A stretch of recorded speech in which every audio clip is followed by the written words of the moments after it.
पवन तनय संकट हरन मंगल मूर्ति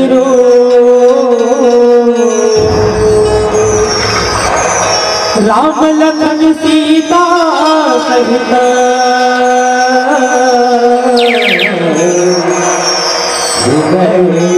बरहु सूरभू या देवी सर्वभूतेषु दयारूपेण संस्थिता नमः तस्यै नमः तस्यै नमः तस्यै नमो नमः नमः तस्यै नमो नमः। बोलो कृष्ण भगवान की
भाग्य ये पावन धर्म पावन ग्राम दरबार झपड़ी में सुंदर से जो निगृति विराज देवी से गए और भाग्य प्रतिष्ठा के अंदर रखे हम सबले पहले ये मंच में विराजमान ब्रह्मा के समान नायक और ये हमारे गुलगुल बोली के बोलैया तो पुस्तक भैया ना संगे संग यहाँ बैठे चाय दीदी भाई बैठी और लेकर कल्याण अल्लाह ये भगवान जय छत्तीसगढ़िया जस भागी परिवार गाँव जानने तरह के कहानी सत्य सत्य मने जाई हो सत्य सत्य न बने साहब सगवानी हो आप उनके बीच में सुंदर से विषय लेके आए और विषय के नाम है महाभारत अंग ले द्रौपदी के चील हरण से झांकीला आप उनके बीच में सुंदर जस गीता झांकी के माध्यम से परोसे के सुंदर वो अगर ये हमारे गाय बजाए हो गीत संगीत में झांकी माँ कोनो प्रकार से रूपी हो चला अपन नहीं का जान के अपन को रंगे नहीं का जान के शरीक लू हो गई हो शरीक लू हो भैया हो शरीक लू हो देव की दुर्गा मैया की जय।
सतगुरु भगवान की जय।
यदा यदा हि धर्मस्य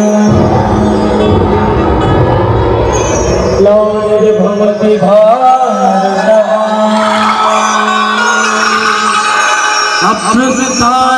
अभ्युत्थानमधर्मस्य तदात्मानं सृजाम्यहम् परित्राणाय साधूनां विनाशाय च दुष्कृतां धर्म संस्थापनार्थाय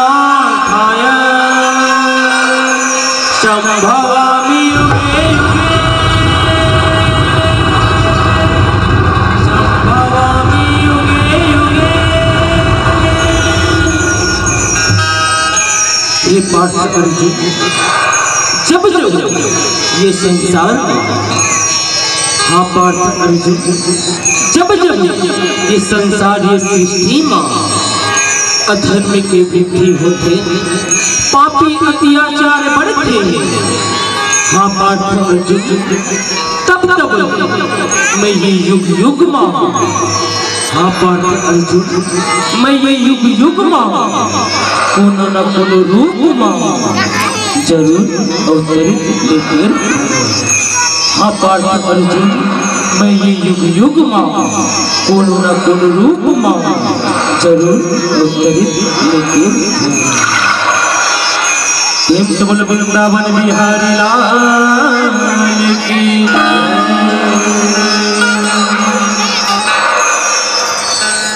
दुखिया बहिनी दुर्पति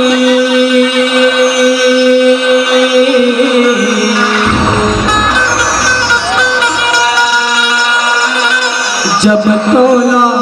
गोहरा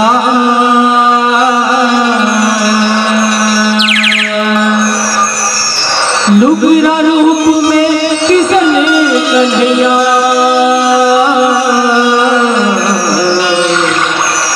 बन के लाज बचा पांचों पंडवा जुआला हरे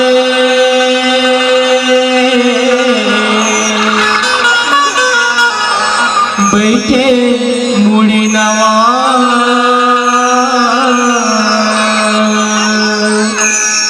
जिरियो धन के गोठ मान के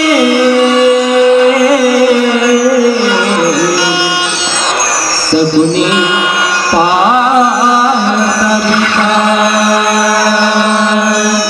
सगुनी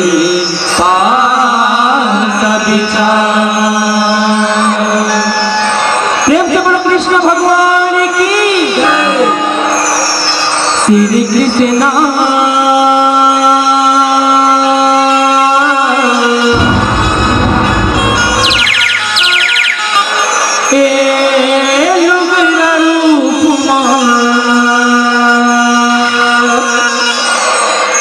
दुर्पति लाज बचा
जिरियो धनला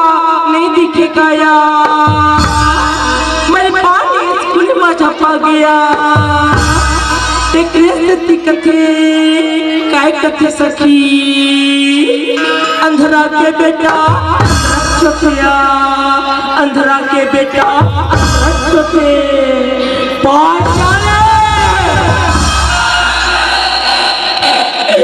ये तय ठीक नहीं के पाचाले, ये तय ठीक नहीं के अंधरा के बेटा बोले पाचाले, ये तय ठीक नहीं के पाचाले, मैं अपने अपमान के बदला जरूर ले हूँ पाचाले, जरूर ले हूँ। श्री कृष्णा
भाचा मन मयारू भाचा मन दुलारू भाचा मन गुलू गुलू भाचा ऐसे गुस्सा माँ का बड़े होच भाचा महुला बता देते भाचा तब मैं ये तुर मामा कुन उपाय ला बता देगा, महुला बता दे भाचा, महुला बता देगा। जानना चाहता चला भागवत बाबा श्री जानना चाहता चला तो सुन बाबा, वो पांचों पांडव के नारी बाबा ये तुर भाचा जिरियो धरला अंधरा के बेटा बोले मामा, अंधरा के बेटा ऐसे बोले है भाचा मन मयारू दुलारू भाचा ना अंधरा के बेटा बोले है ते चिंता मत कर भाचा, ते चिंता मत करेगा, ते वो पंडवा मनना संदेशा भेजवा भाचा कि सुरहोत्ती के दिन जुआ खेलबो कहेगा, तब देखबे भाचा ये तोर मम्मा सकुनी के चाल लगा, ये तोर मम्मा सकुनी के चाल यकू भाचा यकू। श्री कृष्णा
हस्तिनापुर में तुहर स्वागत है बंधुआ,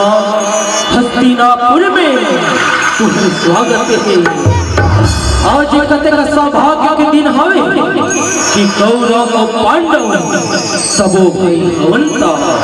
चलो जुआ खेलबो बंधुआ, चलो जुआ खेलबो। ये तो बहुत खुशी की बात है दुर्योधन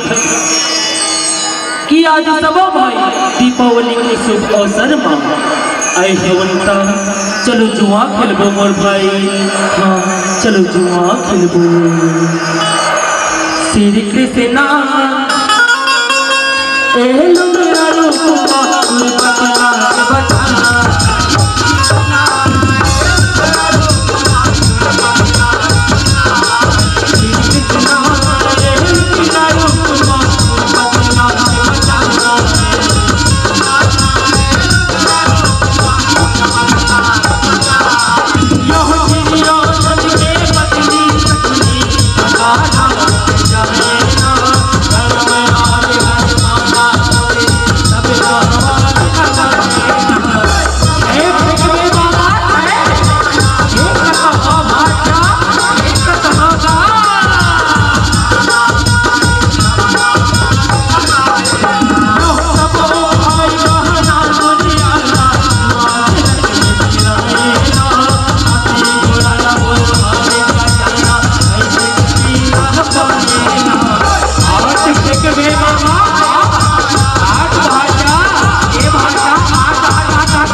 हे भाई दुर्योधन,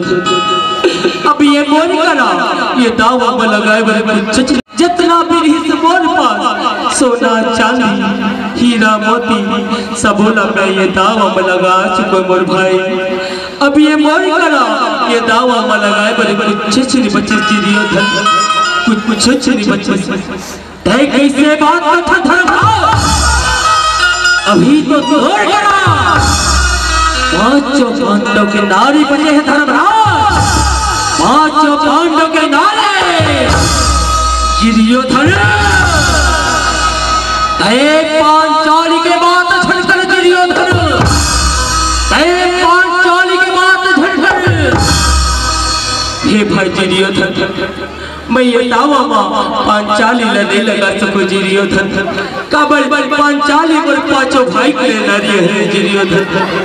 मैं बोला ये दावा में कैसे लगा दूं मोर भाई, ये दुर्योधन मैं ये दावा में पांचाली लड़ने लगा सको भाई, पांचाली लड़ने लगा सको। कैसे बात करता भाचा, कैसे बात करता भाचा धर्मराज, अगर ये दावा में पांचाली लगा देबे भाचा, हाँ भाचा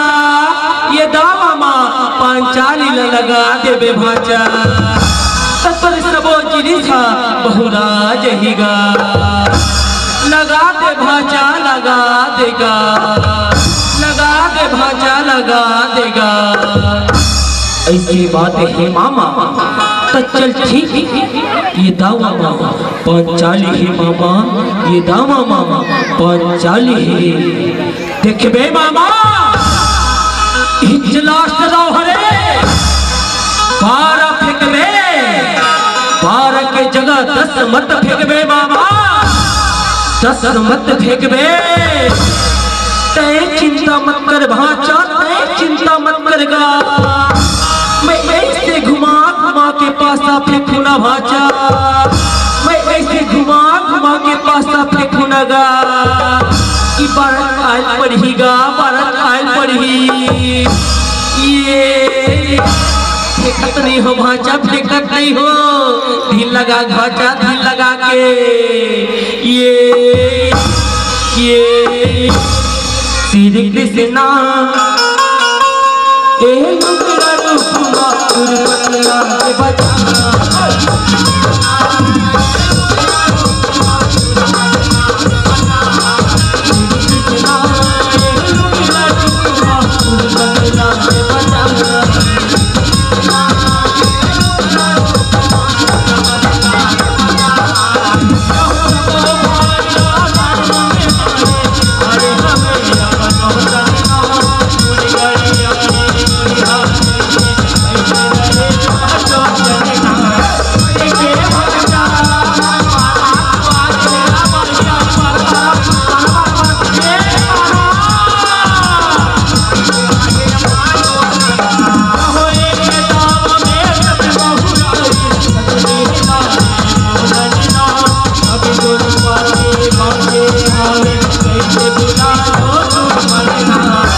भूल पड़े भैया ते दुर्पति लना अमर जाग में बैठा हो बड़े भैया देखे भाचा धर्मराज ला कत्ता हमरी हिसेगा कि मोई करा राजे आके है ढाके है दौलत है कहाँ के उकर राजपाट धन दौलत गा तब बोला तो ये पास के दावा महार के भाजा हारेगा और एक दिन नारी भाजा नारी कौन दुर्पति गा दुर्पति बहुला ये पास के दावा मां हार गे भाजा हार गेगा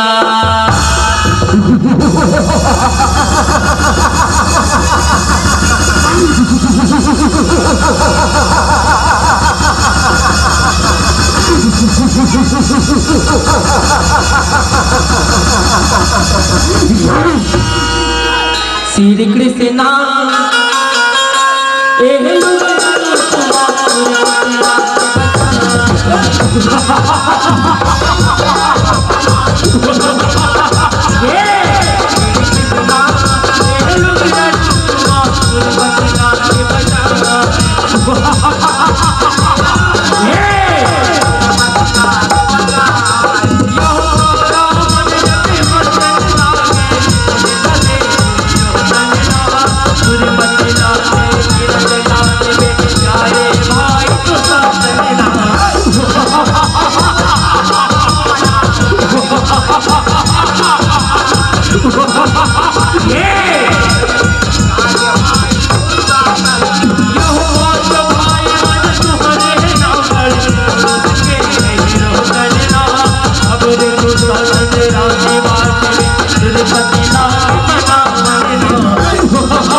से खिंचत लाने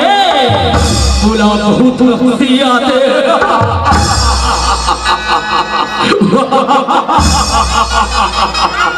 अरे ये भूल बड़े भैया दुर्पति लला अमर जाग में बैठा अरे ये दुशासन ते द्रौपदी ना कुकुर जैसे खिंचतला हचना मैं वो तर भुजाना उखाड़ के फेंक दूं रे दुशासन उखाड़ के फेंक दूं ओ तहु सुन ले दुर्योधन ते द्रौपदी ना जिन जाग में बैठा हुई है चला मैं वो तर जाग रहा कुचर के मुर्गे के फेंक दूरे दुर्योधन फेंक दू शांत हो जा बड़े भैया शांत हो जा पांचाले देखे पांचाले आज एक दिन मोरिए पूरा भरे सभा में हंसी उड़ा रहे पांचाले देखे पांचाले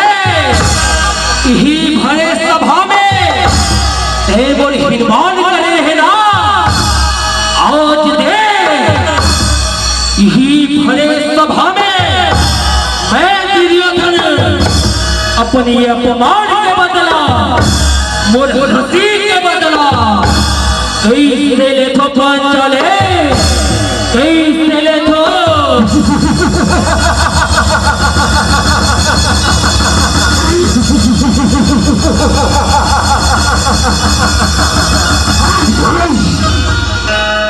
श्री कृष्णा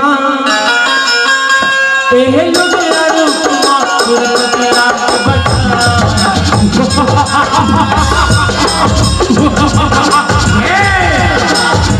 कृष्णा पहलू तेरा रूप माधुर तेरा बच्चा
श्री कृष्णा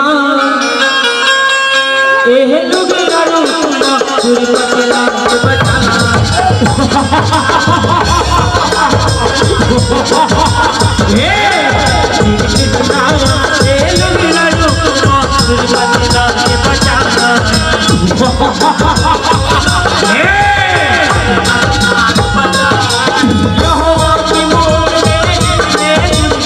हरि हरि भगत के बचन कन्हैया हो गया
कृष्ण भगवान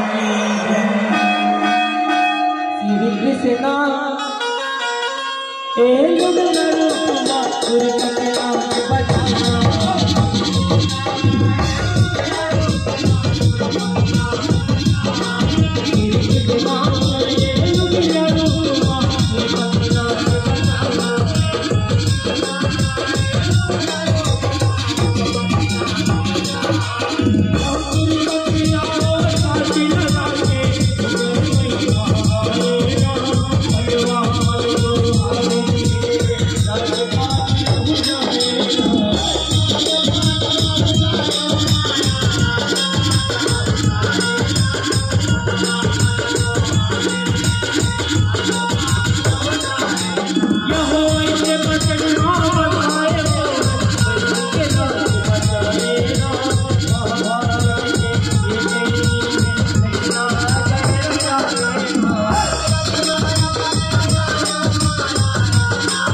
कृष्ण भगवान।